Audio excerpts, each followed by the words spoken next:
What would it take for you to leave everything behind? Your home, your family, the only world you've ever known, and step into the absolute unknown. Picture this. The year is 1342, and a ship creaks under the weight of its own ambition as it disappears beyond the horizon, vanishing into waters no European has ever mapped.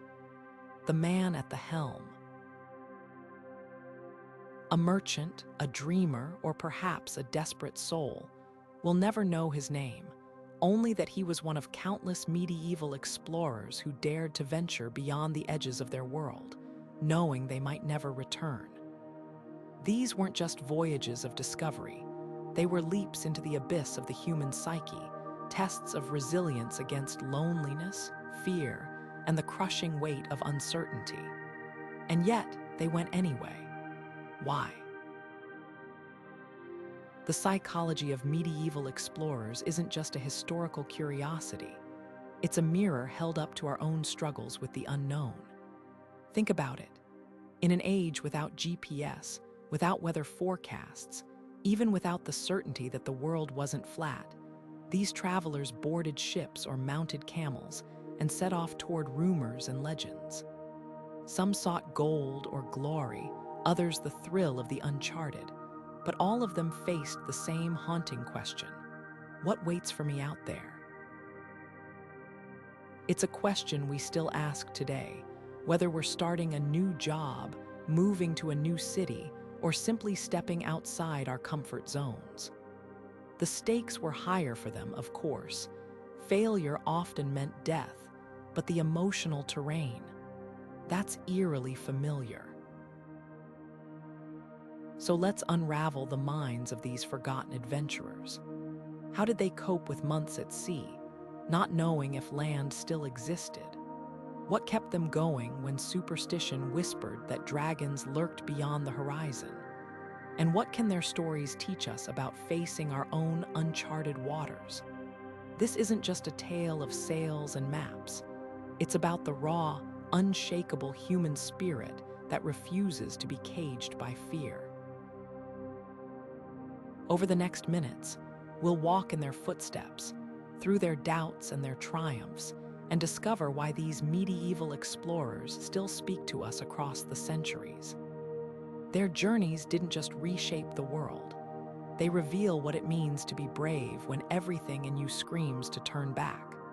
For medieval explorers, the world beyond Europe wasn't just empty space on a map. It was a canvas for their wildest dreams. Take the legend of Prester John, a story whispered in courts and taverns across Europe. Here was a Christian king, ruling a paradise of riches and miracles somewhere in the distant east, just waiting to be found. Never mind that no one had actually seen his kingdom. The mere possibility was enough to send ships sailing and armies marching. This wasn't just about gold or power. It was about the intoxicating idea that somewhere, beyond the horizon, lay a world so extraordinary at imagination. And that's what made the unknown so irresistible. Medieval Europe's understanding of geography was like a half-finished puzzle, with vast gaps filled by rumor and myth.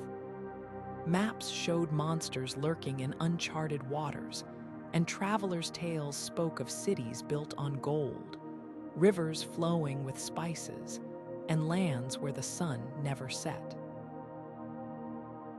The Silk Road, that ancient network of trade routes, didn't just bring silks and jewels to Europe.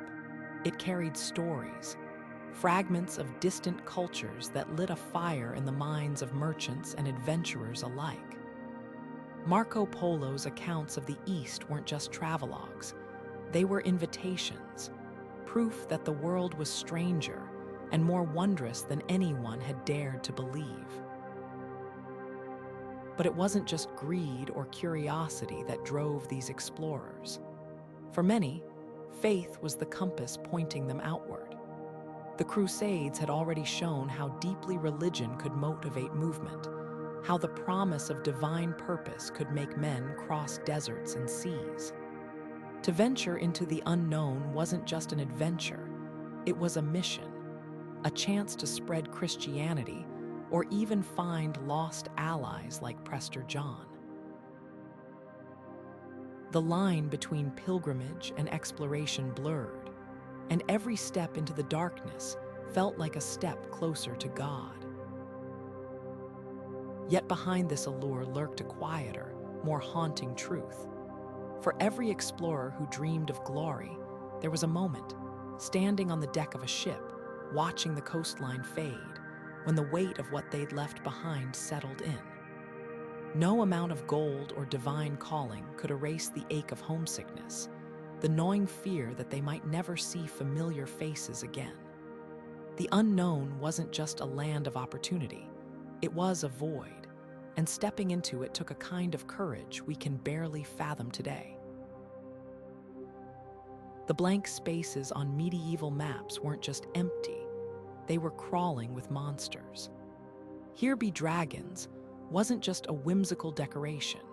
It was a warning, a reflection of the collective terror that gripped societies staring into the void of the unknown.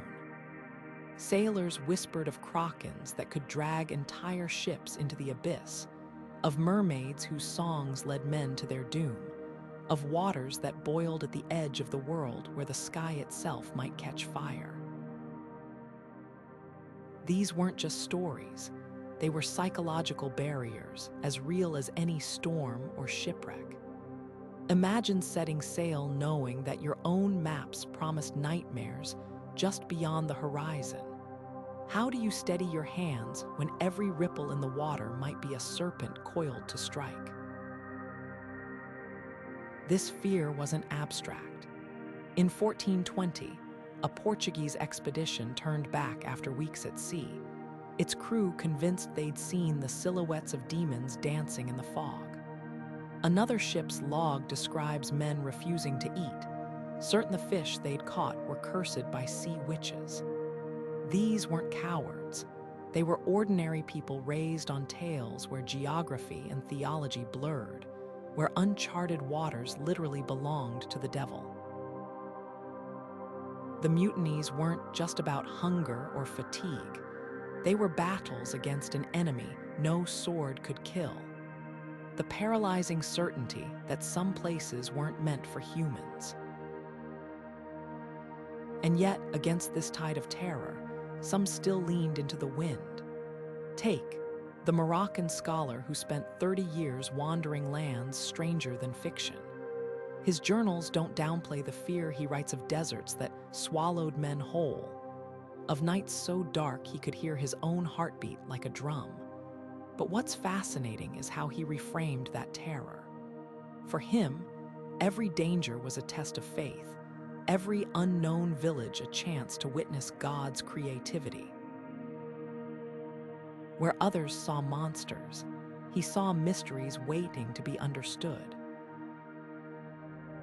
So how did explorers silence the voices, both around them and inside, that screamed to turn back? Part of it was sheer pragmatism. Crews were promised shares of treasure, yes, but captains also learned to ration hope, pointing to small wonders. A strange bird overhead meant land was near. Unfamiliar stars could be deciphered like a celestial map. More than that, though, was the slow realization that fear itself was the true frontier. The dragons on those maps didn't vanish. Explorers just learned to sail past them, 1 mile at a time. The greatest navigation wasn't crossing oceans.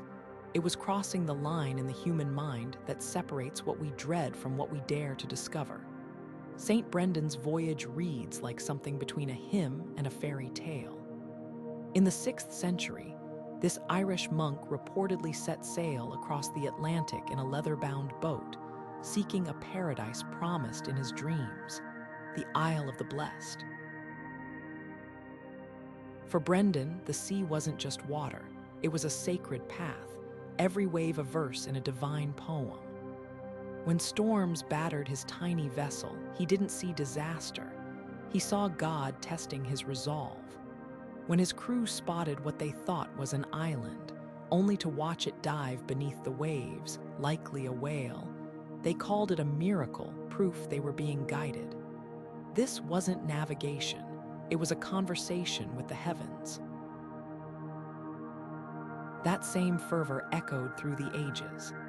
Muslim travelers crossed deserts and seas to fulfill the Hajj, but their journeys often stretched into years of wandering, driven by the belief that every step brought them closer to spiritual wisdom. In Christian Europe, explorers carried relics on their ships, splinters of the true cross, vials of saintly blood, as if holiness could ward off the terrors of the deep. When Portuguese sailors rounded Cape in 1434, a place feared as the Sea of Darkness, their chronicles didn't credit seamanship alone. They wrote of angels holding back the waves. Faith did more than motivate, it rewrote fear. A storm wasn't just a storm, it was a trial sent to purify. A shipwreck wasn't failure, it was martyrdom. This mindset transformed suffering into sacrifice, making the unbearable bearable. Consider the letters of missionaries who trekked the Silk Road. Frostbite, bandits, starvation, all framed as badges of honor, their pain a down payment on celestial reward. Even death held new meaning. To perish in the unknown wasn't tragedy. It was a guarantee your name would be whispered in prayers back home. Yet not all explorers clutched crucifixes or prayer beads. Some were driven by a quieter creed, curiosity. The Venetian merchant, who ventured to India and beyond in the 15th century, never spoke of divine mandates. Instead, he filled his journals with details: the way spices were traded in Calicut, the architecture of Hindu temples, the workings of monsoon winds. For him, the unknown wasn't a test of faith, but a riddle to be solved. Arab geographers like Al mapped the world not just for empire, but for the sheer thrill of stitching together its secrets. What's striking is how these two forces, faith and curiosity, often intertwined. Marco Polo's descriptions of the East dazzled Europe, but his travels began as a family errand for the Pope. Even Columbus, for all his ambition, genuinely believed his voyages might herald the Second Coming. The medieval mind didn't separate the spiritual from the scientific. Every discovery, whether a new continent or a strange animal, was a clue to the Creator's grand design. So which was stronger, the call of God or the call of the unknown? Perhaps the answer lies in the silence of those midnight watches at sea, when even the most devout explorers must have wondered. Are we following divine will or the hunger of our own hearts? The truth is, both motives shaped the age. One promised paradise in the next life, the other whispered of paradises just over the horizon, and medieval explorers, saints and seekers alike, were willing to risk everything to find out which was real. The docks of Venice in the 14th century weren't just bustling, they were a theater of human desire. Merchants in rich velvets haggled over sacks of pepper, so precious it was weighed like gold, while sailors fresh from the east spun tales of markets where spices piled high as mountains. A single voyage could turn a penniless trader into a lord if he survived. That "if" was the gamble at the heart of medieval exploration. The unknown wasn't just feared, it was priced. And for many, the math was brutally simple: risk death or die poor. Take the Portuguese caravels creeping down Africa's coast in the 1400s. Their holds weren't filled with maps or Bibles, but empty scales and iron shackles. Gold dust from Mali bought by the ounce in Europe, sold by the pound in Timbuktu. Then there were the human cargoes, enslaved people traded for textiles, their lives reduced to entries in a ledger. The horrors were undeniable, but so were the profits. When Prince Henry the Navigator funded expeditions, he wasn't just chasing knowledge. He was building an empire one ducat at a time. Ships returned with ivory, Malagueta pepper, and captives, each haul tightening Europe's grip on global trade. Yet not all wealth seekers wore crowns.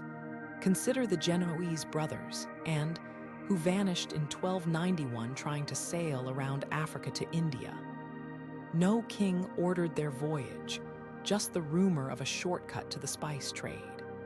Their fate, unknown, but their gamble echoed in every port tavern, where men debated whether a chest of cloves was worth your bones bleaching on some distant shore. A cruel irony.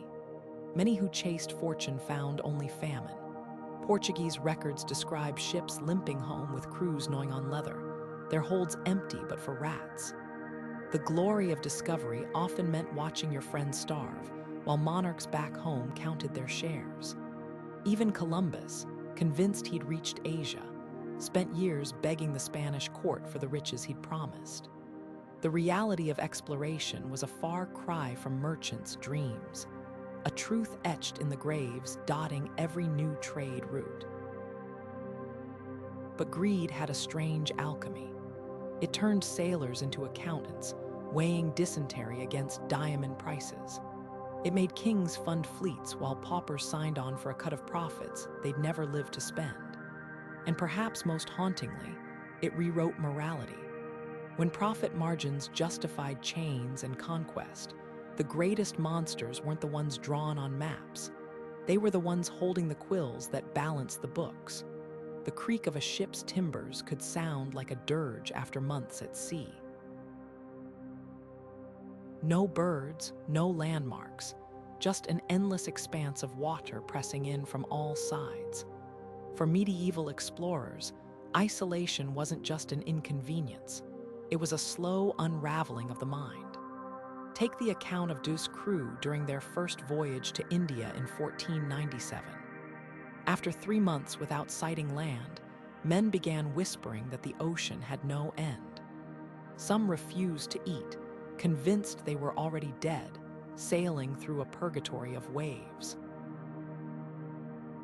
Others turned on each other, accusing shipmates of hoarding rations or cursing the winds. The ship's log reads less like a record of navigation and more like a diary of creeping madness. The shadows grow longer in their minds than on the decks.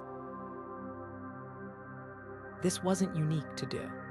The journals of Arab Navigator describe sailors hallucinating mirages of cities in the fog or hearing voices in the groan of the rigging.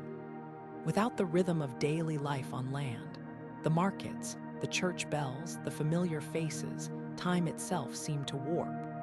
Nights stretched into eternities, dawns brought no relief. To combat this, captains enforced brutal routines, prayers at strict intervals, decks scrubbed spotless, even mock battles with imaginary enemies. These weren't just chores. They were lifelines, ways to tether fraying minds to something tangible. Superstition became another anchor. Sailors crossing the equator for the first time were subjected to Neptune's ceremony's raucous initiations, where they were baptized with seawater and forced to swear allegiance to the god of the deep. It seemed ludicrous, but there was method in the madness. By transforming fear into ritual, crews reclaimed a sliver of control. A storm wasn't just chaos. It was Neptune's anger, something that could be appeased with offerings or incantations. Even the stars weren't just navigational tools. They were omens, their movements read like divine Morse code. Modern psychology confirms what these explorers knew instinctively. Studies on long-duration space missions or Antarctic winter rovers reveal the same patterns. Without external stimuli, the human mind turns inward, amplifying every minor grievance into existential dread. The third quarter phenomenon, where morale plummets after the halfway point of isolation, mirrors this crew's despair. Yet medieval sailors had no therapists, no emergency resupplies, just raw ingenuity. Some captains ordered men to sing shanties in shifts, the vibrations of their voices a reminder they weren't alone. Others staged elaborate pranks, like the Portuguese navigator who discovered a floating island made of barrels and seaweed just to spark wonder in his men's eyes. What's most striking, though, is how hope stubbornly persisted. After months of silence, the cry of a single seagull could send hardened men to their knees in tears. The smell of earth on the wind after years at sea was enough to make grown pirates weep. These weren't just reactions, they were triumphs, proof that even in the void, the human spirit could still grasp at fragments of light. Explorers like Magellan kept logs not just for posterity, but as acts of defiance. If they documented their suffering, it meant someone, someday, might bear witness. In the end, the greatest navigational tool wasn't the astrolabe or the compass. It was the ability to stare into the abyss and whisper, "Not today." That's why their stories still resonate. When we face our own isolation, whether in a hospital room, a lonely apartment, or the quiet ache of grief, we're drawing from the same well of resilience those sailors carved into history. They didn't just map the world, they mapped the limits of human endurance, and in doing so, left us a chart for our own darkest voyages. Imagine stepping into a world so dazzling, so utterly alien, that everything you once believed about your own civilization suddenly feels small. This was the reality for Marco Polo when he first entered the court of Khan in 1275. The Khan's palace at Xanadu wasn't just a building. It was a symphony of gold, silk, and exotic woods, with gardens so vast they seemed to bend the horizon. Servants moved like shadows between jeweled tapestries, and the air hummed with languages Polo couldn't begin to decipher. For a young Venetian raised on tales of European superiority, this was more than culture shock. It was a demolition of his entire worldview. The Mongols didn't just defy expectations, they obliterated them. Polo's early journals confess his revulsion at their customs, the way they drank fermented mare's milk like water, or how they considered bathing a health hazard. But something fascinating happened over time. Disgust gave way to curiosity, then to admiration. He documented their postal system, a network of horsemen that could relay messages faster than any European courier, and their paper currency, which seemed like magic to a man used to clinking coins. Even their military strategies, so ruthless yet efficient, forced him to rethink what civilization really meant. This psychological whiplash wasn't unique to Polo. Portuguese explorers landing in West Africa initially dismissed local kingdoms as primitive, until they saw cities like Timbuktu, where scholars debated astronomy in libraries that dwarfed Europe's. The Aztec capital of, with its floating gardens and aqueducts, left Spanish conquistadors gaping like peasants at a royal feast. These weren't just surprises, they were existential crises. If these foreigners had achievements surpassing Christendom's, what did that say about God's favor? Some doubled down on prejudice, dismissing wonders as devilry. Others, like Polo, adapted, their identities slowly remolding like wax in a new flame. Yet the greatest shock often came not abroad, but upon returning home. Columbus spent years insisting the Taino people he'd encountered were closer to angels than men, only to later justify their enslavement when his promises of gold collapsed. His letters reveal a man torn between two realities: the vibrant cultures he'd witnessed and the colonial fantasies his patrons demanded. Similarly, missionaries who'd grown fluent in Mandarin or Sanskrit found themselves strangers in their own churches, their hard-won knowledge dismissed as heresy. Language itself became imagine trying to explain the concept of pasta to Italians who'd never seen noodles, or describing the Great Wall to nobles who thought walls couldn't exceed a few miles. Explorers turned into translators of more than words. They were bridges between entire ways of being. Some, like the Franciscan friar William, of painstakingly recorded Mongol customs not as oddities, but as complex systems worthy of study. Others, like Columbus, twisted their observations into marketable myths, spinning tales of dog-headed men and rivers of gold to please their sponsors. The true legacy of these encounters lies in their discomfort. They forced medieval Europe to confront a terrifying idea: that their way wasn't the only way, that God might speak in more tongues than Latin, and that barbarians could build empires grander than their own. For a few brief decades, the world grew vast and wondrous before the gears of colonization began grinding difference into dust. But in that fragile space between awe and exploitation, something remarkable flickered: the first glimmers of a global consciousness, fragile as a silk thread stretching across continents. The legend of El Dorado was more than a story. It was a death sentence dressed in gold. For 2 centuries, men hacked through jungles, drowned in rivers, and withered in fever camps, all chasing a city that never existed. The myth began simply enough: rumors of a king in South America who coated his body in gold dust during ceremonies. But by the time these whispers reached Europe, they'd mutated into a fantastical metropolis where streets gleamed with precious metal and emeralds lay scattered like pebbles.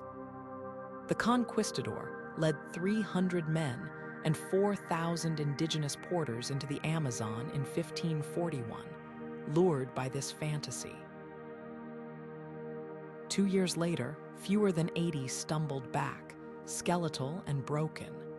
No gold, no city, just the crushing realization that they'd traded their lives for a fairy tale. Medieval maps were little better than canvases for collective anxiety and desire. Cartographers sketched dog-headed men in Africa's interior, placed the fountain of youth in the Caribbean, and marked the edges of the world with swirling sea monsters, not because they believed these literally, but because the unknown demanded explanation. A blank space on parchment was psychologically intolerable. It had to be filled, even if only with ink and imagination.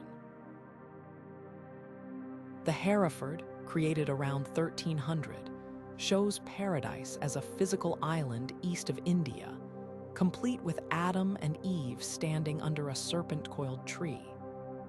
Sailors didn't just navigate by stars. They steered toward dreams, their charts less guides than illuminated manuscripts of hope. The dissonance between expectation and reality could be fatal. Arab Traveler's account of the Volga Vikings in the 10th century drips with disillusionment. "They are the filthiest of God's creatures," he wrote, expecting noble warriors, but finding men who shared bowls with lice-ridden dogs. Portuguese explorers anticipating the spice-laden kingdom of Prester in Ethiopia instead encountered drought-starved villages. their disappointment so bitter they accused locals of hiding the real kingdom. These weren't just failed expeditions.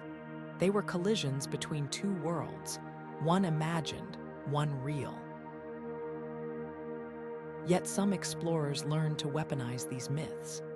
Sir John's 14th century travelogue, a dazzling collage of real journeys and outright fabrications, fed Europe's hunger for wonder. His descriptions of men whose heads grow beneath their shoulders, or islands where pepper rains from trees, weren't meant to deceive, but to enchant.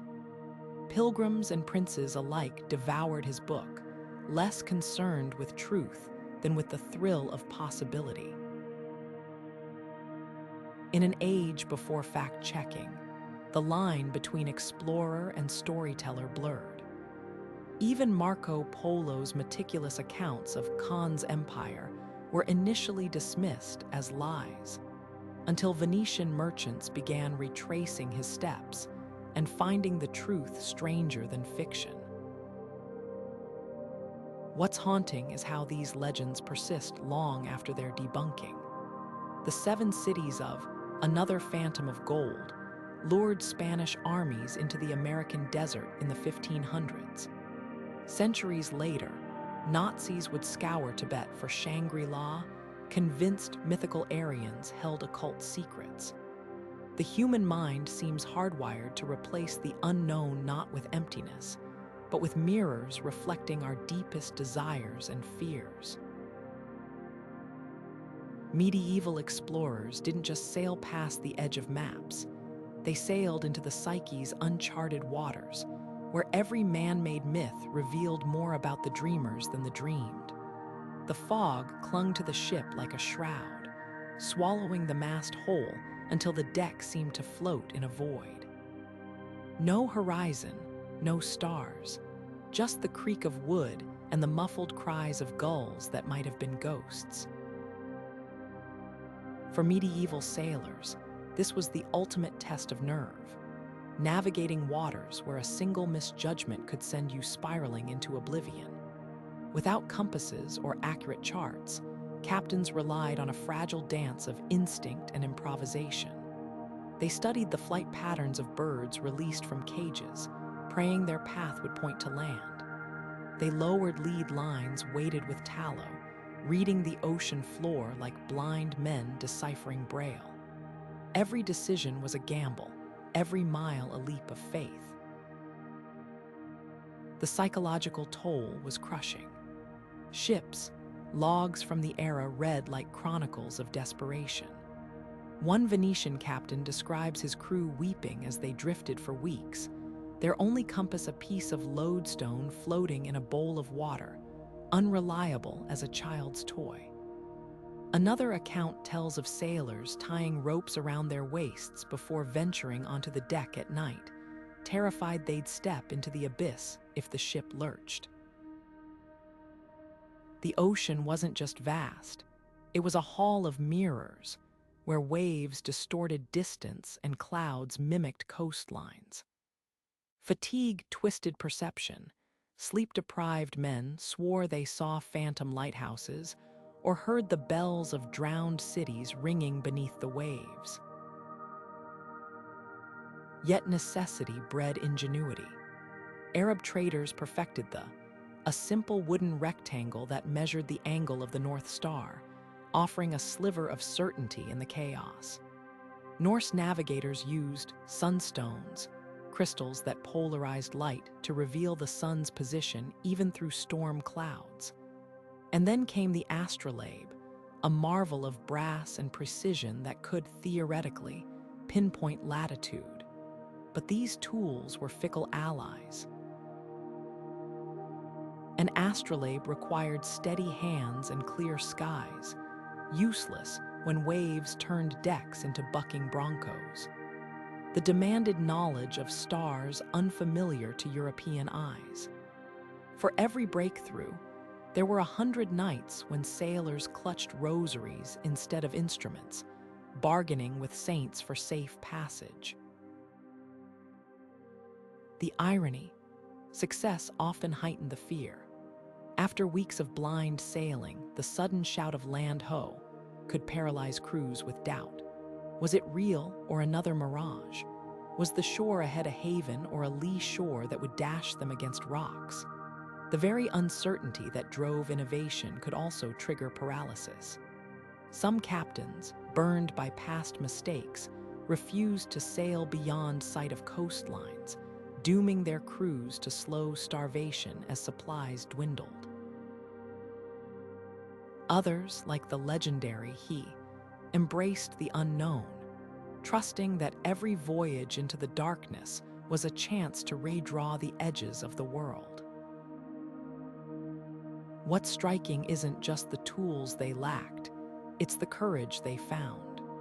To sail into that fog required a special kind of madness, one that balanced terror with tenacity. These navigators didn't just map the seas, they mapped the limits of human ingenuity, proving that sometimes the most powerful compass isn't made of metal, but of sheer, stubborn will. And in those moments when the stars finally broke through the clouds, when the lead line brought up sand instead of mud, the relief wasn't just about survival. It was a fleeting taste of triumph over the unfathomable. A ship's deck in mutiny is a powder keg with a lit fuse, one spark away from explosion. Take the case of Ferdinand Magellan's infamous voyage in 1520, when 3 of his 5 ships rose against him off the coast of Patagonia. The grievances were classic: rotting biscuits, frozen toes, and the gnawing certainty that their captain was leading them to oblivion.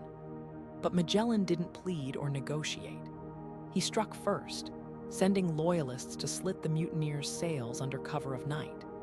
By dawn, his dagger was at the ringleader's throat, his voice icy as he announced the man would be marooned, left on a barren shore with nothing but a flask of water and the knowledge that his bones would bleach unseen. The message was clear: descent was suicide. Magellan's leadership wasn't just authoritarian, it was theatrical, a performance of terror designed to sear obedience into his crew's psyche. Yet not all captains ruled by fear. Du, facing his own near revolt off the coast of Africa, took a different tack. When his men refused to sail further into the sea of darkness, he didn't reach for the noose, he reached for the ledger. Promising double shares of future spoils to those who pressed on, he turned desperation into ambition. His genius lay in understanding that morale wasn't just about discipline. It was about dangling hope just out of reach, like a carrot before a donkey. Ship logs from the era reveal even darker tactics. Captains deliberately underreporting daily distances sailed, so crews wouldn't realize how far they were from home. One Portuguese navigator's journal confesses, "We told them 20 leagues when we'd sailed 40. Better a slow ache than a sudden scream." The real test of leadership, though, came in the gray areas between brutality and benevolence. Chinese Admiral He, commanding his colossal treasure fleets in the 1400s, blended Confucian wisdom with unshakable authority. When storms scattered his ships, he didn't punish the stragglers. He celebrated their survival, weaving their near disasters into tales of divine favor. Arab Navigator wrote of captains who staged midnight feasts during calms, serving precious reserves of dried fruit as if they were kingly gifts. These weren't just acts of kindness. They were psychological lifelines, reminders that their suffering had meaning. But the crew wasn't just clay to be molded. They shaped their captains too. The logs of Henry, the navigator's pilots, reveal a creeping paranoia. Commanders who started voyages as bold visionaries, only to become obsessed with minor infractions as isolation wore them down. One account describes a captain who banned whistling, convinced it summoned bad winds, then later barred the color green, fearing it jinxed the sails. The line between leader and lead blurred in the endless blue. Sailors' superstitions infected their officers. Officers' anxieties trickled down to the men. By the time Magellan reached the Philippines, his own crew whispered that he'd gone mad, bargaining with island chiefs in garbled tongues, convinced each new land was his destiny. The true art of command, then, wasn't about choosing between the lash and the laurel. It was about sensing when to crack the whip and when to share the last cask of wine. It was knowing that on a ship lost in eternity, even the most iron-willed captain was just another soul trying to outrun the dark.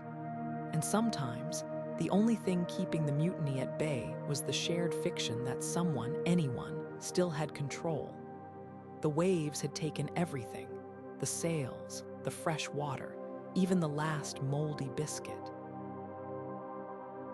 Now they circled the raft like wolves, their hollow eyes locked on the weakest among them. This was the fate of the crew of the St. Nicholas in 1287, shipwrecked off the coast of Greenland. When the first man died, whether from thirst or despair, no one dared to ask. The silence that followed was thicker than the sea fog. Then came the unthinkable, the creak of a knife being drawn, the wet sound of butchery. What happened next wasn't just survival, it was the unraveling of everything it meant to be human. History remembers these moments in whispers. The Franklin expedition's frozen camps, where boot leather became supper. The Donner Party's snowbound wagons, where family ties dissolved with each passing hunger pang. But medieval explorers faced a unique horror: the certainty that no rescue was coming. No ships patrolled the Atlantic, no search parties scoured the dunes. When the Venetian galley wrecked in the Black Sea in 1345, survivors clung to floating debris for weeks, watching one another succumb to madness.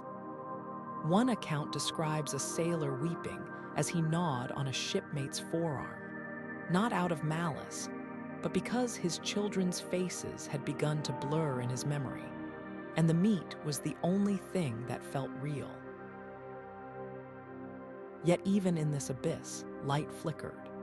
Stranded in Florida in 1528 after a hurricane, didn't just survive, he transformed. Starvation forced him to live among indigenous tribes, first as a slave, then as a healer. By the time he stumbled into Mexico City 8 years later, he'd become something unprecedented. A European who saw Native Americans not as savages, but as teachers. His journals don't justify his suffering, they testify to its alchemy. The man who'd once worn armor now carried herbs. The conqueror who'd become a conduit between worlds. Modern psychology calls this post-traumatic growth, the paradoxical truth that some emerge from hell not just intact, but enlarged. Brain scans of extreme survivors show rewired neural pathways, as if suffering carved new channels for empathy. But medieval explorers had no such frameworks. For them, the choice between cannibalism and compassion wasn't clinical. It was a raw, screaming moment where the soul stood naked.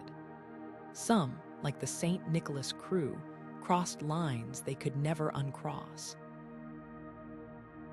Others, like found lines they never knew existed. The real question isn't why some broke under the weight, it's how anyone endured at all. Perhaps the answer lies in the small rebellions.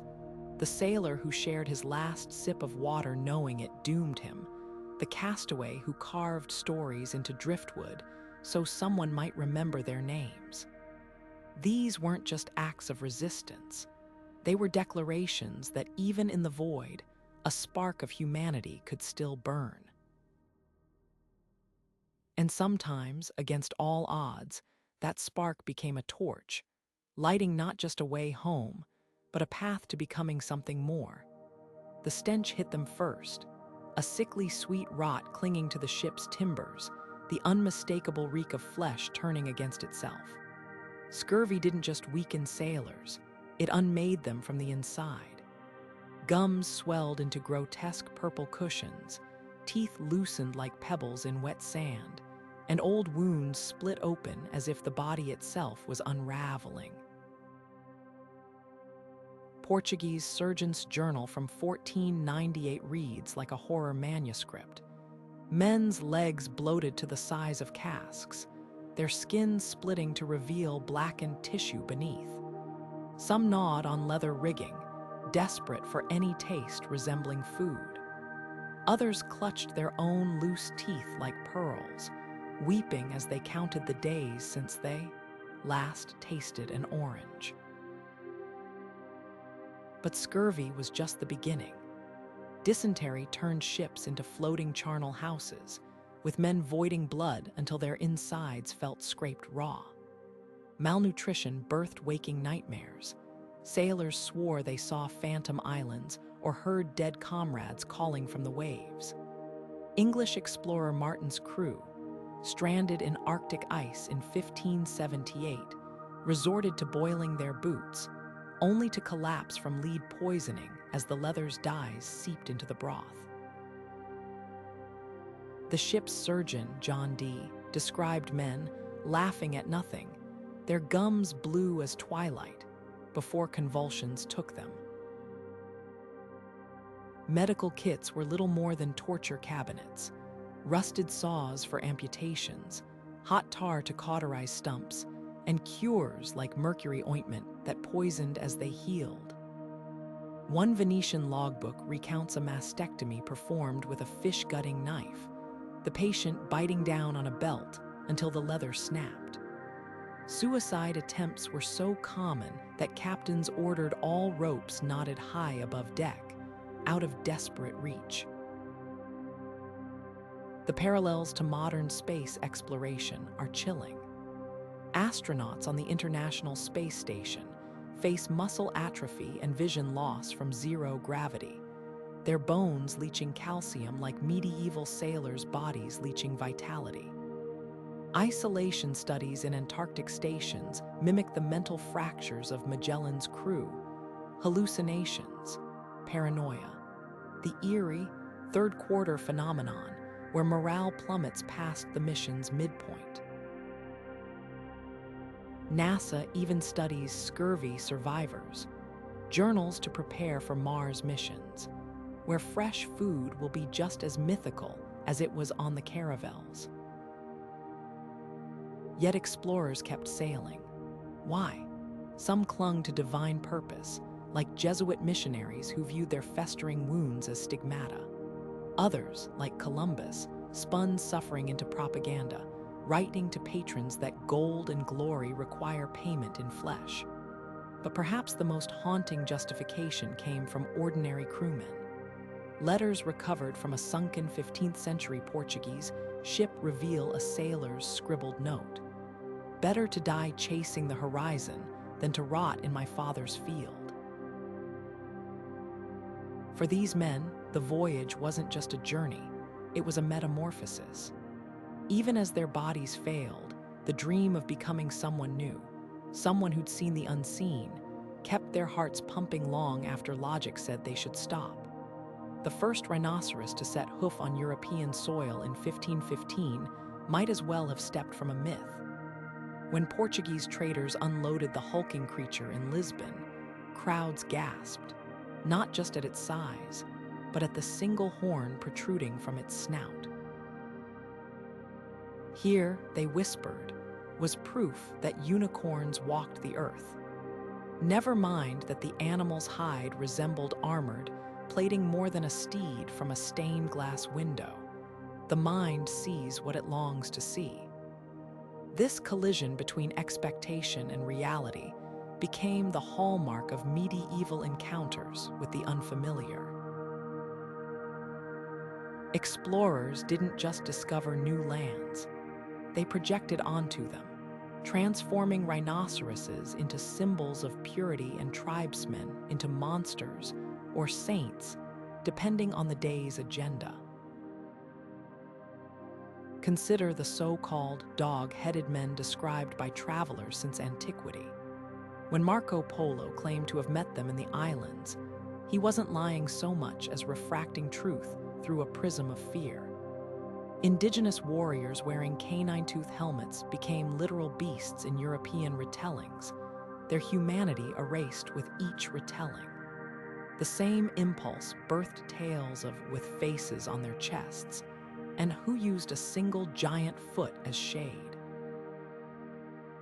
These weren't just fanciful stories, they were psychological armor, ways to distance the civilized from the other. If foreign peoples weren't quite human, then conquering them wasn't just permissible, it was pious. Yet for every demonized tribe, there was an unexpected kinship. Disalliance with the of Calicut in 1498 reads like a diplomatic ballet. Though their cultures were oceans apart, the Indian ruler recognized the Portuguese navigators' hunger for spices, while admired the sophisticated trade networks. Their letters, preserved in Lisbon's archives, reveal mutual fascination beneath the posturing. The sent envoys bearing pepper and pearls, reciprocated with wool and wine. For a fleeting moment, curiosity outweighed contempt. This push-pull of revulsion and reverence reshaped Europe's sense of self. When Arab geographer Al's maps reached Christian courts, showing cities like Cordoba as centers of learning, scholars grappled with a shocking truth. The infidels they'd been taught to scorn had surpassed them in medicine, astronomy, even philosophy. Some responded by burning the maps. Others, like of Cremona, traveled to translate Arabic texts, unlocking Aristotle and Euclid for the Latin world. The greatest discovery wasn't new lands. It was the humbling realization that Europe wasn't the apex of civilization. By the time Columbus mistook manatees for mermaids in 1493, the pattern was set. The unknown would always be a mirror, reflecting back both Europe's darkest fears and its unspoken yearnings. Every monstrous race revealed more about the labeler than the labeled. Every alliance proved that even across chasms of difference, recognition could flicker like a lamp in the fog. What began as voyages for gold ended as collisions of identity, and the tremors of those encounters still ripple through our globalized world today. Never expected to kneel before a Mongol warlord, let alone admire him. Sent as an ambassador by King Henry III of Castile in 1403, his mission was simple: negotiate an alliance against the Ottoman Empire. But when his party was captured en route to Samarkand, something unexpected happened. The longer he lived among the Mongols, the more their world began to make sense. Their horsemanship wasn't just skill, it was poetry in motion.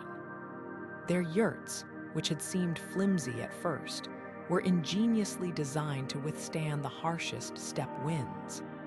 By the time he was released, his journals read less like a prisoner's account and more like an ethnographer's love letter. "Their justice is swift, their hospitality boundless," he wrote, describing Mongol feasts where even enemies were welcomed with fermented mare's milk. This wasn't just Stockholm Syndrome centuries before the term existed. It was the human mind's astonishing ability to rewrite loyalty in order to survive. Wasn't alone. German soldier Hans, captured at the Battle of in 1396, spent 30 years as a slave to the Ottomans. Initially horrified by their customs, he gradually mastered Turkish, rose to become a scribe, and even fought alongside his captors. When finally offered freedom, he hesitated. His memoir reveals the cognitive dissonance. I had forgotten the taste of rye bread, but remembered the call to prayer as if it were my own. Modern psychologists recognize this shift. Hostages bond with captors not out of weakness, but as a primal strategy to reduce threat. The brain, faced with inescapable danger, recalibrates. Fear becomes fascination, hatred softens into grudging respect. What's remarkable is how many of these captives became bridges between worlds. Italian merchant Della, held by Safavid Persians in the 1600s, didn't just adopt Persian dress. He married a local woman and brought back detailed accounts of Nowruz celebrations that fascinated European courts. These men were living contradictions, prisoners who'd internalized their jailer's culture, outsiders who understood both sides too well. Their dual identities made them invaluable. When the Venetian diplomat negotiated with the Turks in the 1400s, it wasn't his official credentials that opened doors. It was the fact that he spoke Turkmen like a nomad and could quote Sufi poetry by heart. But the cultural current flowed both ways. Indigenous people brought forcibly to Europe faced their own psychological odysseys. The Taino man renamed, transported to Spain by Columbus in 1493, learned Latin, served as a translator, and even dined with bishops, only to return home and be rejected by his own people as a ghost wearing stranger's skin. Aztec nobles brought to Charles V's court marveled at European cathedrals, yet privately mocked the stiffness of courtly dances compared to their own sacred rituals. Their letters, preserved in Mexican archives, reveal the same adaptive duality. "We wear their wool but dream in cotton," wrote one anonymous scribe. The true lesson of these stories isn't about betrayal or brainwashing. It's about the fluidity of identity. Confronted with the unfamiliar, the human mind doesn't just endure. It evolves, blending old and new like metals in a crucible. Whether it was a Spaniard wearing a Khan's silks or a Taino man signing his name in perfect Castilian script, these individuals proved that belonging isn't a fixed point on a map, but a journey without end. And sometimes, the deepest explorations weren't across oceans, but into the uncharted territories of the self. The cobblestones felt foreign beneath his boots. After 20 years of navigating deserts and sailing uncharted seas, the explorer stood in his own, a ghost among the living. Shopkeepers he'd known since childhood glanced at his sun-leathered face and walked on, unseeing. His stories of golden cities and spice-laden winds were met with scoffing laughter or uneasy silence. Dragons. They'd murmur, exchanging glances. "Surely the tropics have baked your wits." This was the twist of all, surviving the unknown only to return to a world that no longer had a place for you. Columbus's final years were in this unraveling. The man who'd once held courts spellbound with tales of paradise descended into bitter obsession, scribbling rambling letters to the Spanish crown about divine missions and hidden gold. His once sharp maps grew cluttered with phantom islands, his speeches laced with paranoia that rivals were stealing his glory. Historians debate whether it was syphilis or sheer heartbreak that eroded his mind, but the truth may be simpler. Having touched the extraordinary, he couldn't bear the ordinary. The new world hadn't just changed him, it had made him incompatible with the old one. Yet not all returnees fractured. After 30 years traversing from Mali to China, did the unthinkable. He sat down. At the Sultan of Morocco's request, he dictated his journeys to a scribe, transforming raw experience into literature. The act of writing became a bridge between worlds, allowing him to process the unimaginable while giving his homeland time to absorb it. His wasn't just a travelogue, it was a lifeline, a way to stitch his fractured identity back together. Europe's reaction to these wanderers swung between awe and terror. When Venetian merchants returned from Cathay with silks that shimmered like liquid metal, their neighbors burned the fabrics, fearing witchcraft. Yet slowly, stubbornly, the returnees' tales seeped into the culture. Cookbooks began calling for pepper instead of local herbs. Astrolabes appeared in university classrooms. Even the skeptics found themselves dreaming in shades they never seen, crimson dyes from India, lapis blues from Afghanistan. The real discovery wasn't just new lands. It was the dawning realization that the world was too vast for any single worldview to contain. Perhaps the deepest tragedy wasn't the explorers who never came home, but those who did, only to find home had become the strangest place of all. The sea swallowed St. Brendan's followers whole. No wreckage, no final cries, just an eerie absence where ships should have been. When their vessels failed to return from the North Atlantic in the 8th century, the whispers began. Some claimed they'd found Brendan's fabled Isle of the Blessed and chosen to stay. Others insisted God had lifted them straight to heaven, sparing them the pain of drowning. The truth, they likely froze or starved in the merciless gray waters, but failure in the medieval mind was too brutal to accept at face value. So these tragedies were spun into legends, not just to comfort grieving families, but to fuel the next wave of expeditions. If Brendan's monks could vanish into glory, why not future explorers? The Greenland colonies perfected this alchemy of disaster into motivation. By 1400, Norse settlements there had withered, victims of shifting trade routes and a cooling climate. Yet instead of admitting defeat, European cartographers filled maps with cryptic notes. Here dwelt the Greenlanders, until God called them elsewhere. The silence of abandoned farms became a riddle, not a warning.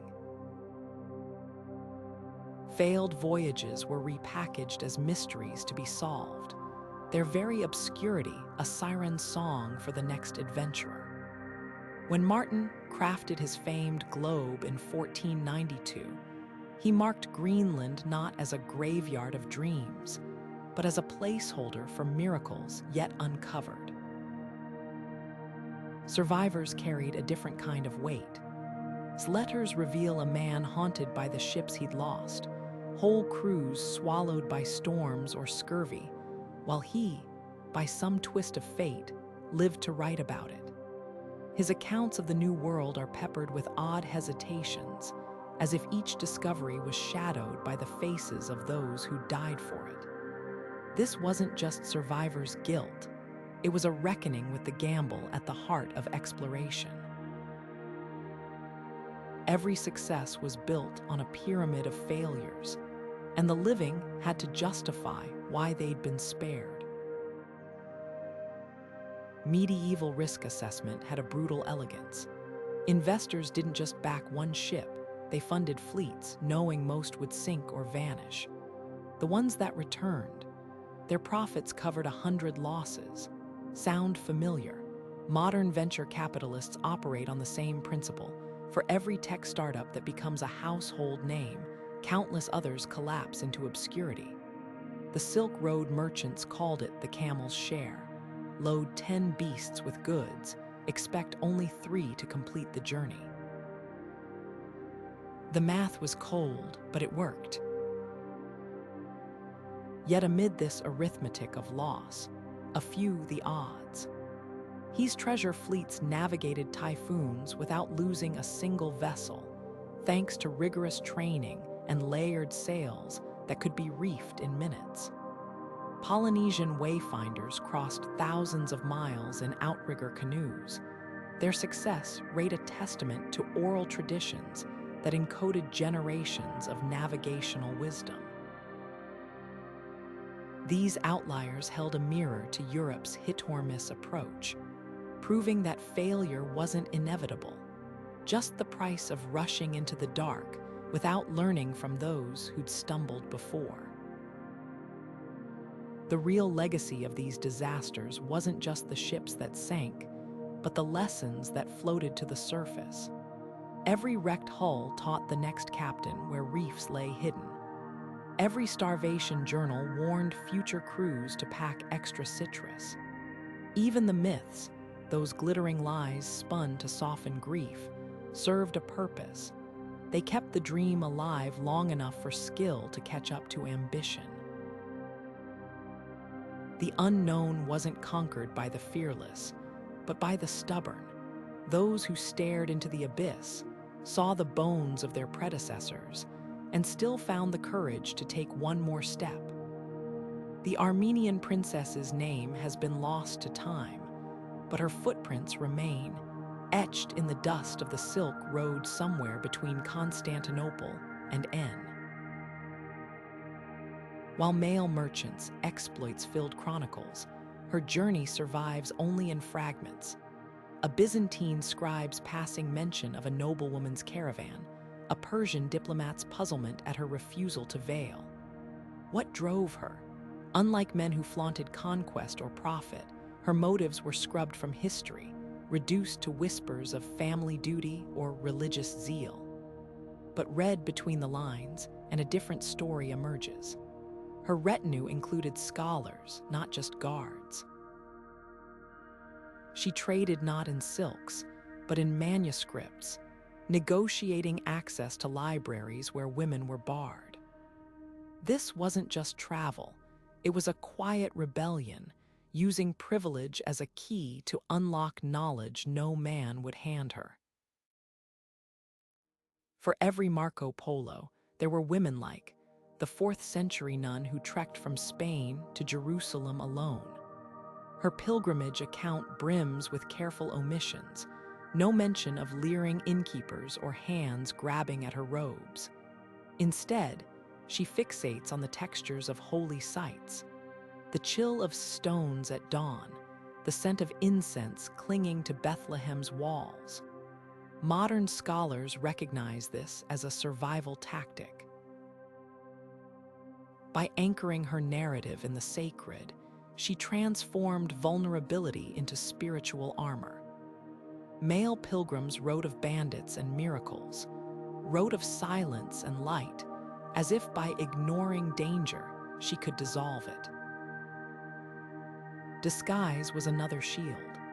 A 15th century Venetian ledger lists a hired as a ship's surgeon, until the crew discovered he was Maria Rive, whose meticulous anatomical sketches betrayed years of forbidden study. She bound her breasts, cropped her hair, and practiced deepening her voice for this moment. When exposed, her captain's log noted her skill saved more lives than any man aboard, yet she vanished from records afterward. How many others slipped through history's cracks, their achievements credited to fictitious men? The contrast with modern adventurers like Sarah Marquis, who hiked Siberia alone documenting ecosystems, is stark. Where scribbled prayers in margins, Marquis broadcasts GPS coordinates. Yet the core struggle remains. Women still defend their right to wander. Medieval women framed journeys as piety. Today's explorers cite science or sport. The vocabulary shifts, but the defiance endures. Proof that exploration psychology isn't genderless. When a man got lost, it was an adventure. When a woman did, it was a transgression. Perhaps that's why female explorers' accounts brim with double meanings. Take, who sailed to Vinland around the year 1000. Icelandic sagas call her a helper to male colonists, but archaeological digs tell another story. Her longhouse was largest, her weaving tools traded for indigenous copper. The message is clear. Women didn't just endure these journeys, they redefined them, turning isolation into insight and silence into a language all their own. The ink on William of's parchment was barely dry before he burned the draft. Every word in his final letter to King Louis IX of France was a tightrope walk, devotion to Christ couched in vague pastoral metaphors, Mongol troop movements hidden in descriptions of grazing lands. As a Franciscan monk sent to spy on the Khans in 1253, his rosary beads doubled as an abacus for counting enemy cavalry. One misplaced gesture during an audience with Khan, one slip of his tongue during a theological debate, and his skull would have joined the pyramid of bones outside's gates. This wasn't just exploration, it was high-wire diplomacy with no net. The psychological toll of maintaining dual identities seeped into his journals. He wrote of waking in cold sweats, convinced he'd shouted Christian prayers in his sleep. During feasts, he mimicked the Mongols' meat-heavy diet while secretly starving himself to avoid breaking Lenten fasts, a starvation that sharpened his senses but frayed his nerves. His only solace came in coded scripture, passages from Isaiah scratched into wax tablets, their apocalyptic imagery masking battlefield reports. Modern intelligence officers would recognize the strain. CIA psych profiles from the Cold War describe identical symptoms in deep-cover agents: the hypervigilance, the compulsive self-auditing for tells, even the recurring nightmares of unintentional confession. Maps tell their own story of paranoia. Unlike the lavish portolan charts of merchants, his sketches were deliberately crude, with key landmarks omitted or distorted. A river might bend the wrong way, a mountain range could shrink by half. These weren't mistakes, but psychological safeguards. If captured, he could claim incompetence rather than treason. The same trick appears in KGB cache maps from the 1960s, where dead drops were recorded not with coordinates, but through children's nursery rhymes, layers of obfuscation to protect the mind as much as the mission. Yet the Mongols weren't fools. His account reveals moments of heart-stopping tension, like when a Nestorian Christian in the Khan's court recognized the Latin cadence of his prayers. Survival depended on quick thinking. He claimed to be chanting Armenian hymns, exploiting the Mongols' patchwork knowledge of Christianity. Such improvisation mirrored the tactics of 20th century spies like Virginia Hall, who passed herself off as a dairy farmer in Vichy, France, despite her prosthetic leg. The best disguises weren't physical but psychological, weaving just enough truth into lies to make them breathe. What couldn't anticipate was how the mission would corrode his own identity. After years of praising the Khan's wisdom to his face, while condemning him in reports, the line between flattery and genuine respect blurred. His later letters betray reluctant admiration for Mongol religious tolerance, a heresy that made his French patrons shift uncomfortably in their seats. This duality echoes in modern interrogators' memoirs, where weeks of playing confidant to war criminals sometimes left them questioning their own moral compass. The legacy of these spy explorers lies in the shadows they cast between diplomacy and warfare.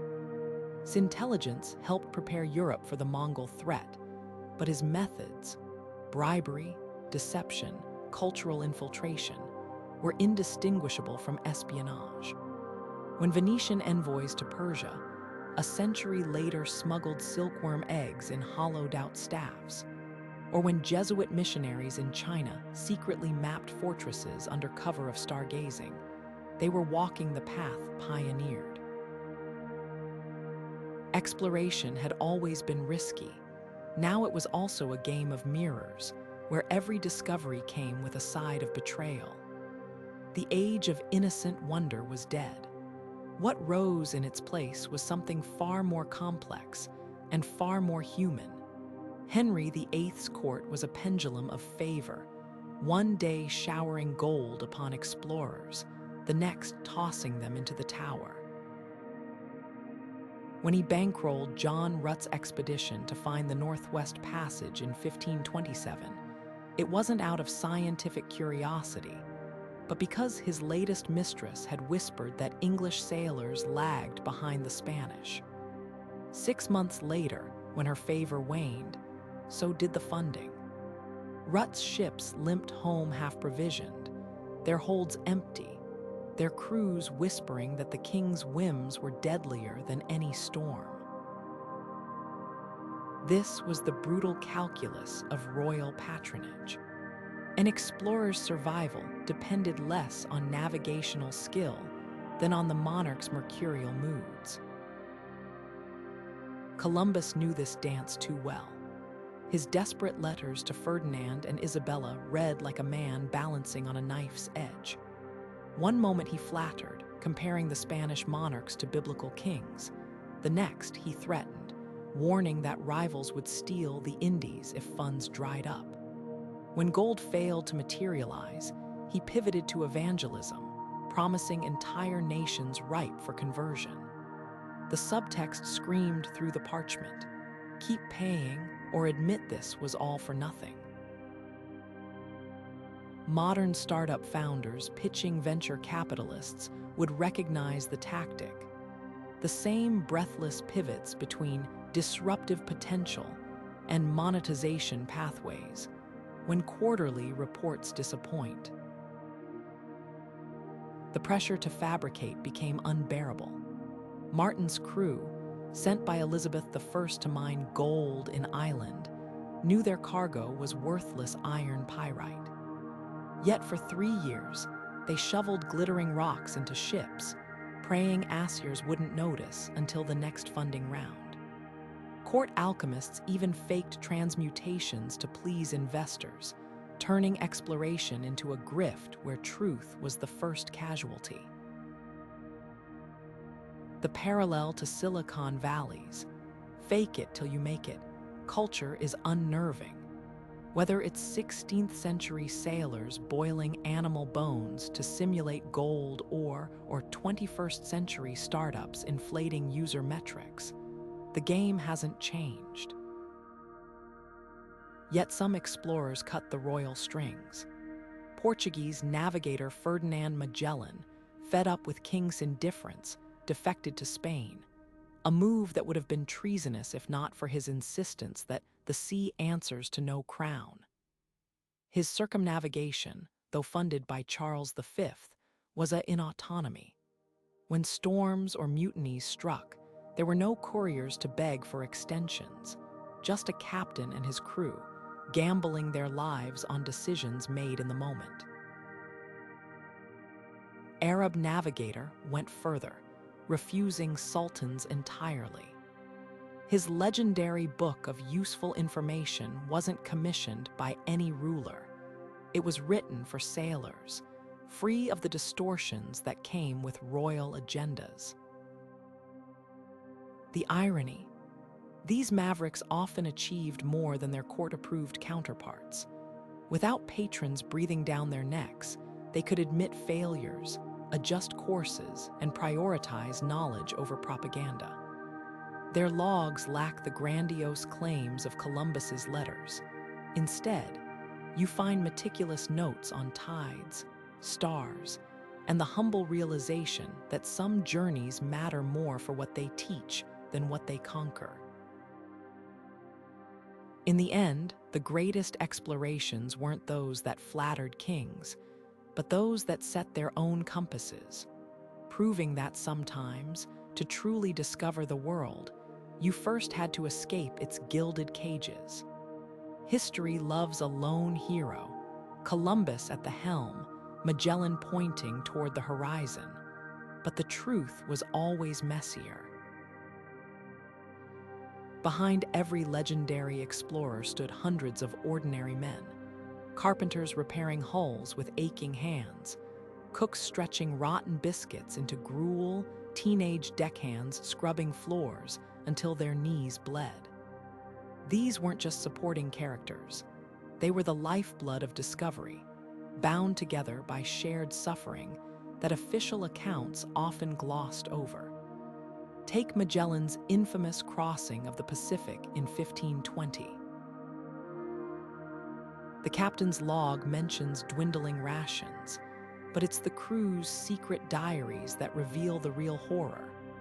Men gnawing on leather rigging, trading family heirlooms for a sip of water, whispering about eating the dead. Starvation didn't just weaken bodies, it forged a grotesque camaraderie, a collective understanding that their fates were lashed together like barrels on a storm-tossed deck. The myth of the solo genius crumbles further when you hear the dissenters.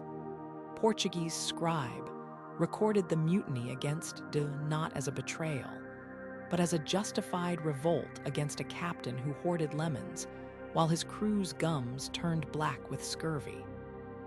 These weren't rogue malcontents. They were.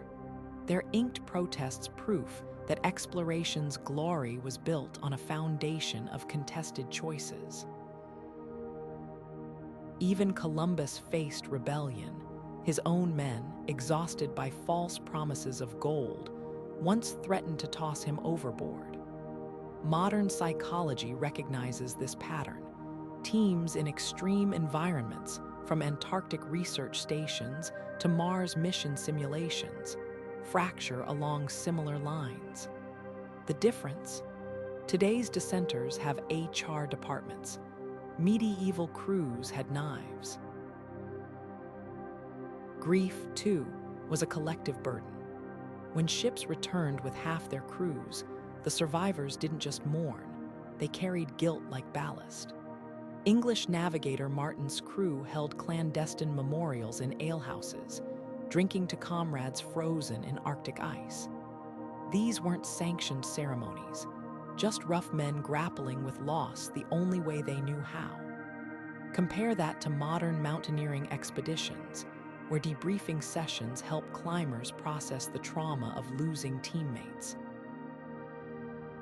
The medieval equivalent, a shared tankard of beer and silence thick enough to choke on.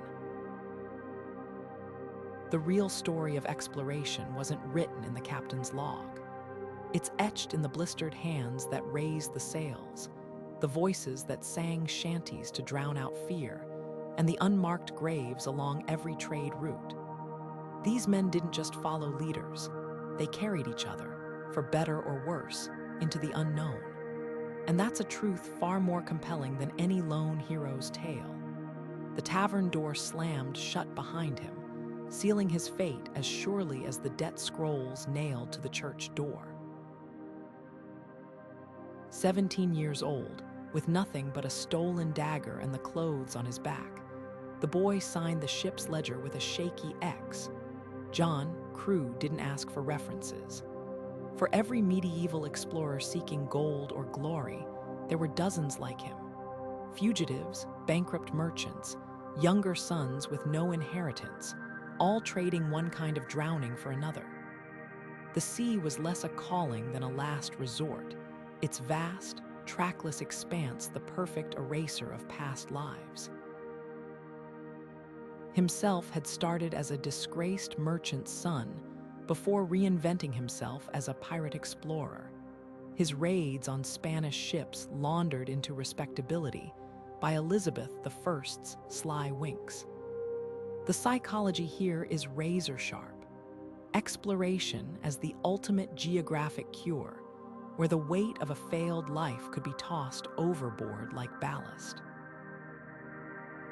Yet not all who sailed did so by choice. Press gangs roamed port cities, snatching drunkards and vagrants to fill ship rosters.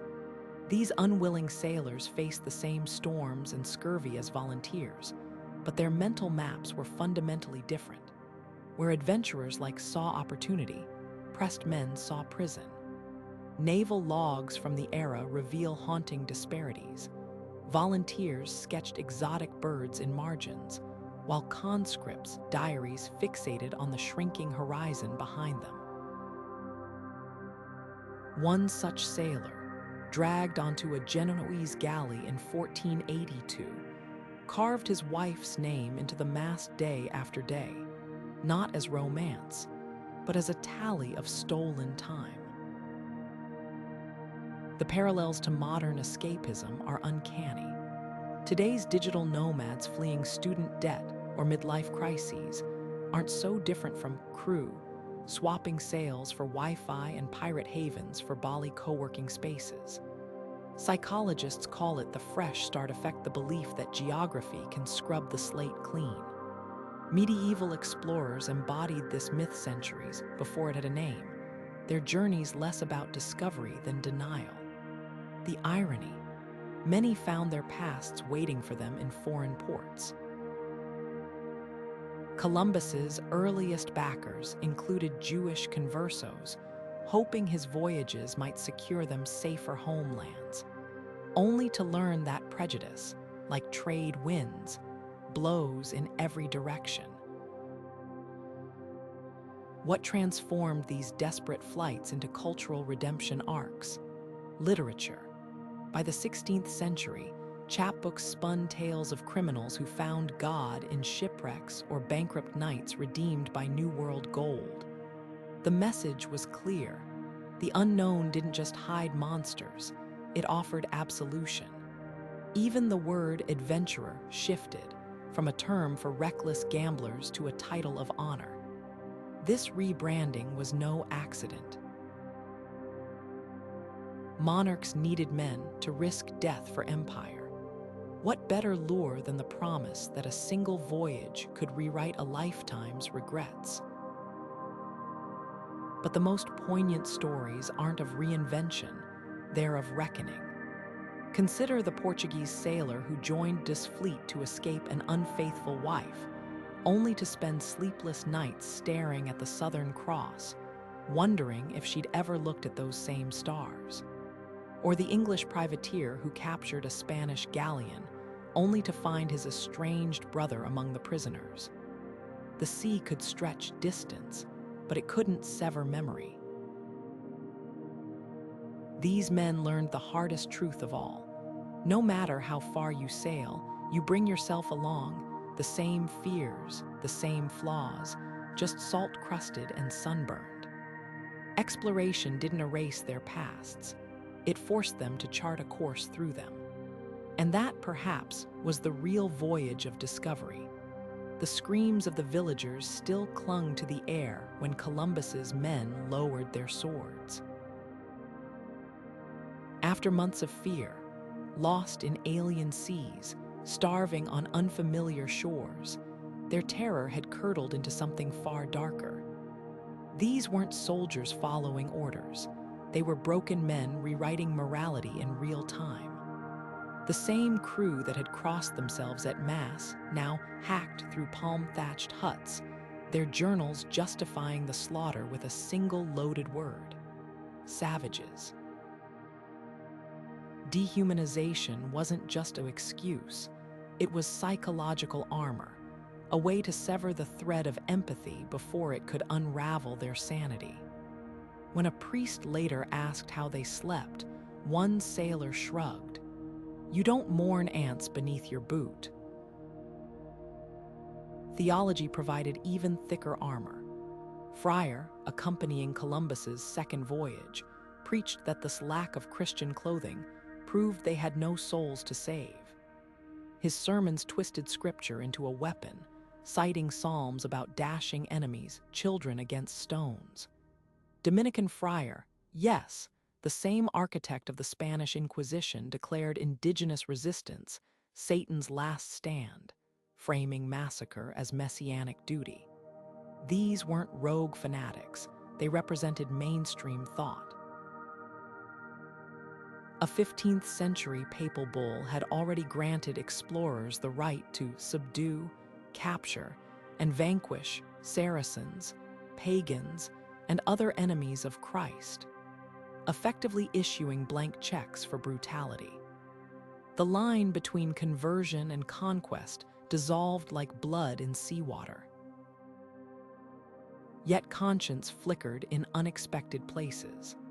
Las Casas, once a slaveholder in Hispaniola, experienced a chilling epiphany after witnessing a child drown itself rather than live under Spanish whips. His later writings seethe with guilt.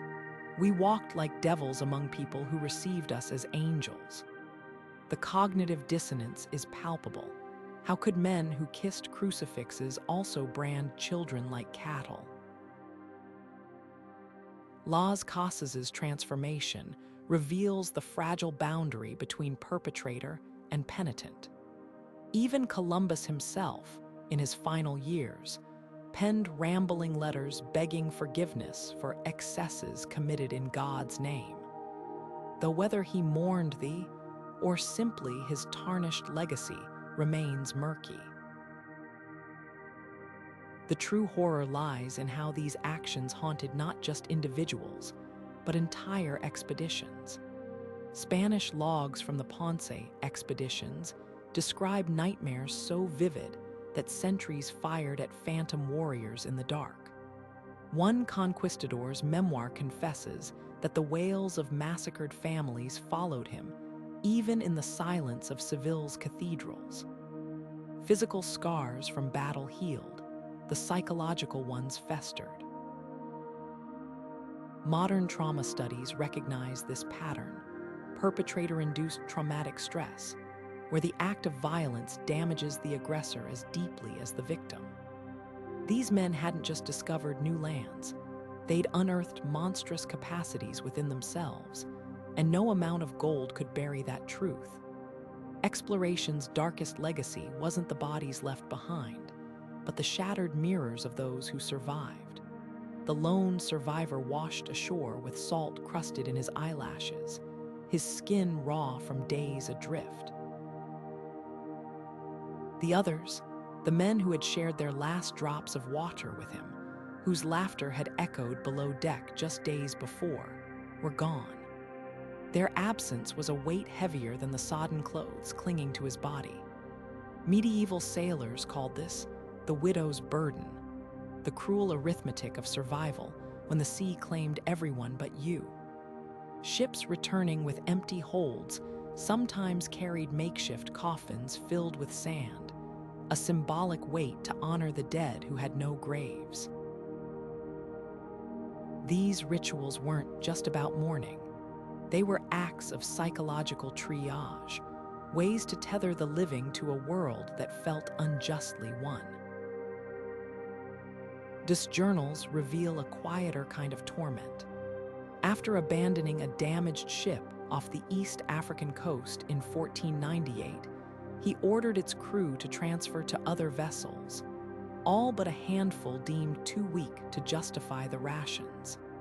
The decision haunted him. Later entries describe nightmares where the abandoned men clawed at the hull of his flagship, their voices lost in the wind. Leaders like to faced a harrowing calculus: sacrifice a few to save many, then spend a lifetime wondering if the math was sound.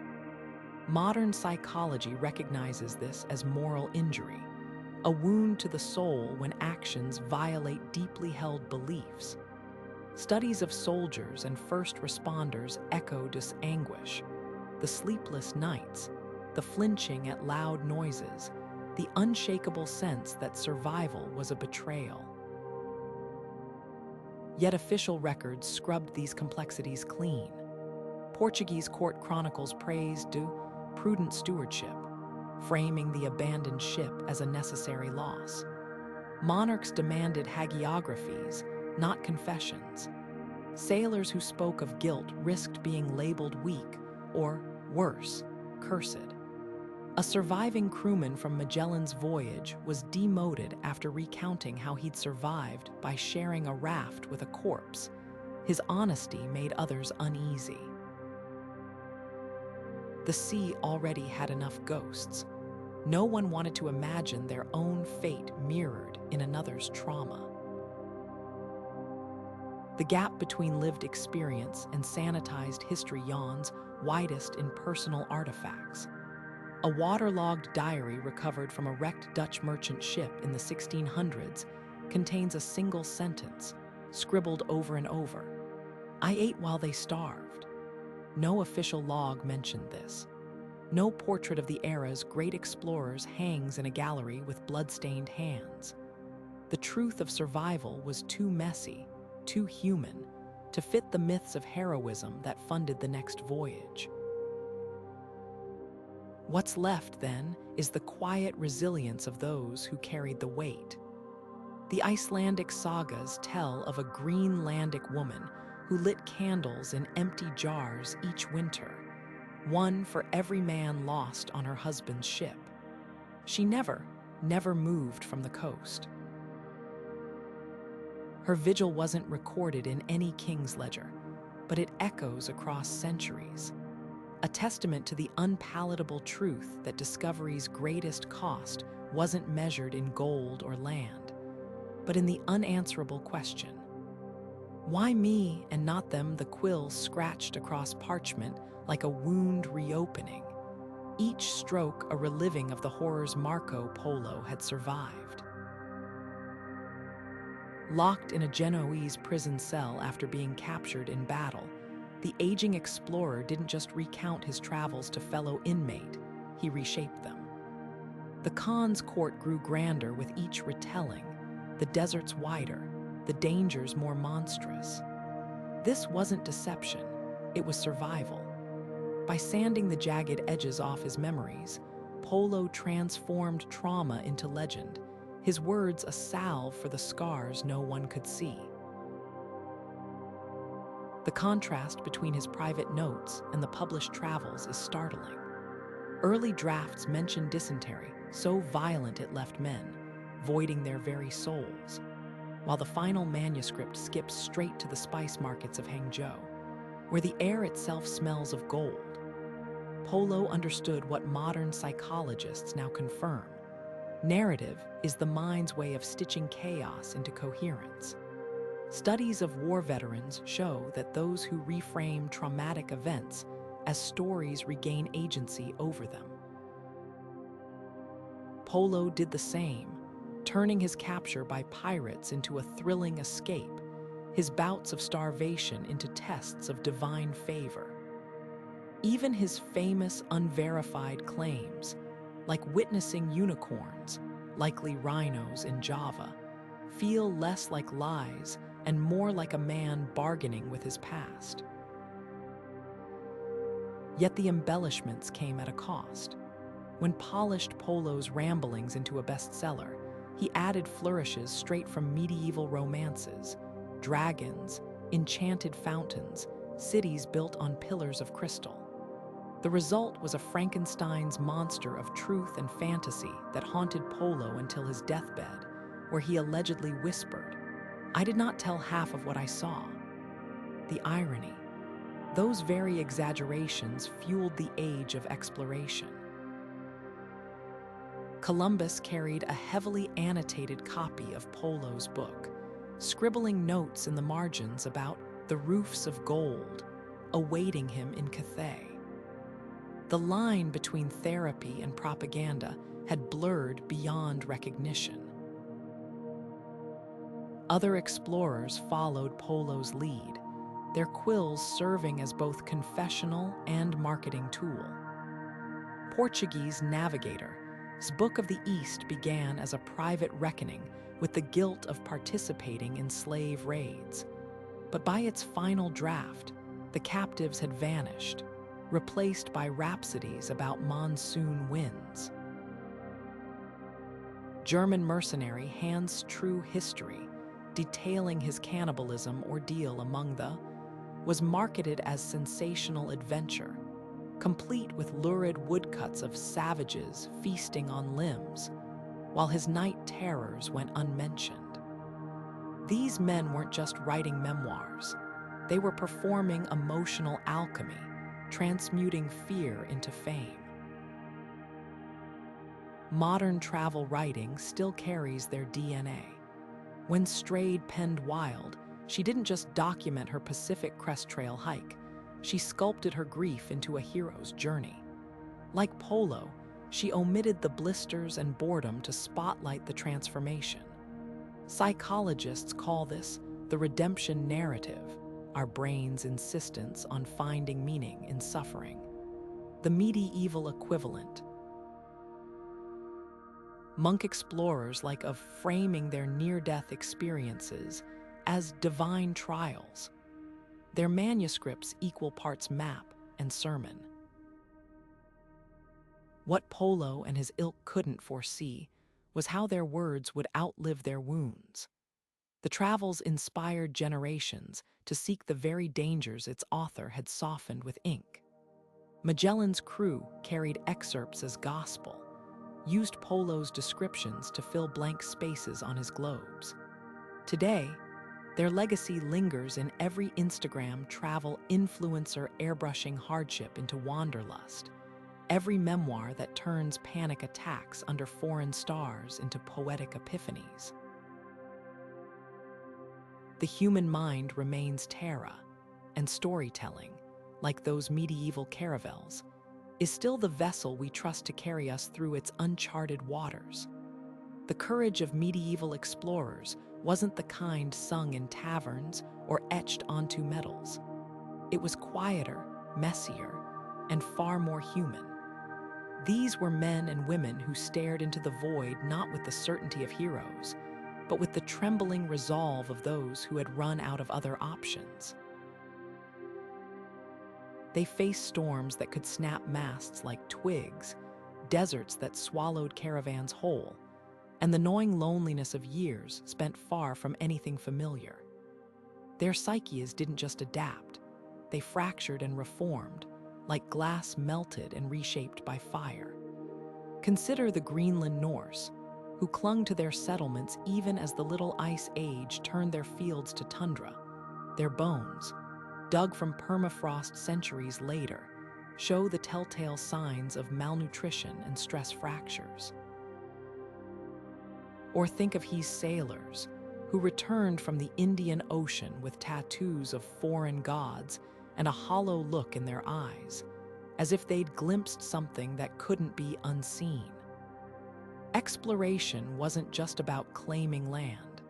It was an act of self-annihilation and rebirth.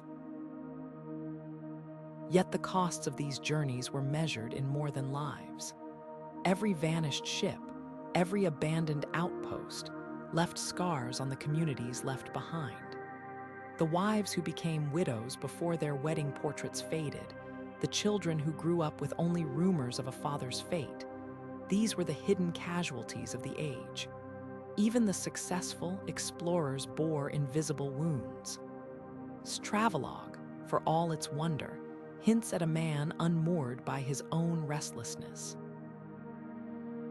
After 30 years abroad, he struggled to recognize his of Tangier, and his family found his manners oddly foreign, as if he'd become a stranger in his own skin.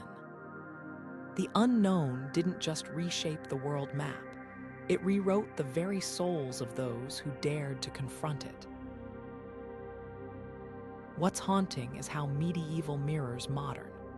Today's frontiers may be microscopic viruses or rising sea levels instead of uncharted oceans, but the human response is eerily familiar. Climate scientists drilling Arctic ice cores face the same existential verdict as sailors watching their compasses spin near the magnetic pole. Nurses in pandemic wards channel the same grim resolve as ship surgeons stitching wounds by lantern light. The stakes are different, but the psyche's dance with the unknown hasn't changed. We still swing between denial and obsession, between the urge to hide and the hunger to understand. Once wrote, travel leaves you speechless, then turns you into a storyteller. That's the paradox of facing the unknown. It strips away words, then fills your mouth with tales you never expected to tell. The medieval explorers' greatest legacy isn't the lands they mapped, but the proof they left us. That fear and wonder are two sides of the same coin, and that growth begins where certainty ends. So what's your uncharted territory? A career leap that terrifies you? A diagnosis you're learning to navigate? Drop a comment below. We're all explorers here, trading stories to light the way. And if you want more journeys into history's hidden corners, hit subscribe. The next adventure is just a click away.